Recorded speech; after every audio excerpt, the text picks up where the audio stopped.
Donc le Aikido a été fondé en France en 1977, mais en fait, il tire son essence du Vietnam avec le maître Ly Thai Thanh qui est né donc à Saigon en 1947 et qui, dès son plus jeune âge, a pratiqué un ensemble d'arts martiaux, à la fois chinois, donc plusieurs écoles de kung-fu.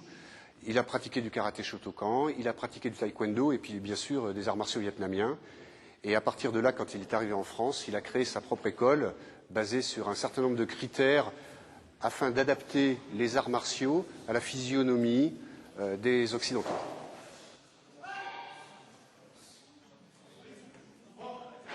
Donc le Aikido tire son essence du Yiking, qui est le livre des mutations, un livre multimillénaire chinois, dont la philosophie est la philosophie de l'adaptation.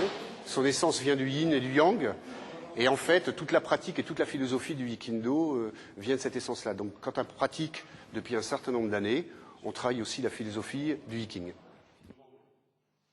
Donc aujourd'hui, toute l'animation et toute la direction technique autour du Aikido est assurée par Maître Kiko, qui est un des premiers disciples de Maître Ly Thai Thanh depuis la création du Aikido, et qui anime en tant que responsable technique et puis conscience de l'origine de cet art martial, qui anime et qui tourne à travers de l'ensemble des clubs et des écoles du Aikido.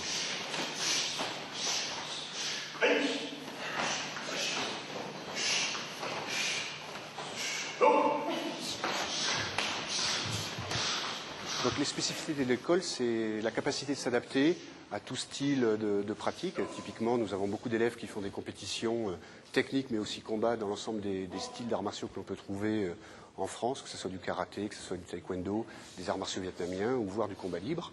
Donc une forte capacité à s'adapter à la fois aux différentes règles qu'on peut trouver dans toutes les écoles de combat, mais aussi aux règles techniques que l'on rencontre à ce niveau-là. Donc ça, c'est le premier critère. Et le deuxième critère fondamental de cette école, c'est la capacité pour tout le monde de pouvoir pratiquer du plus jeune âge à un âge beaucoup plus avancé, quel que soit le sexe ou quelles que soient, bien sûr, les capacités physiques.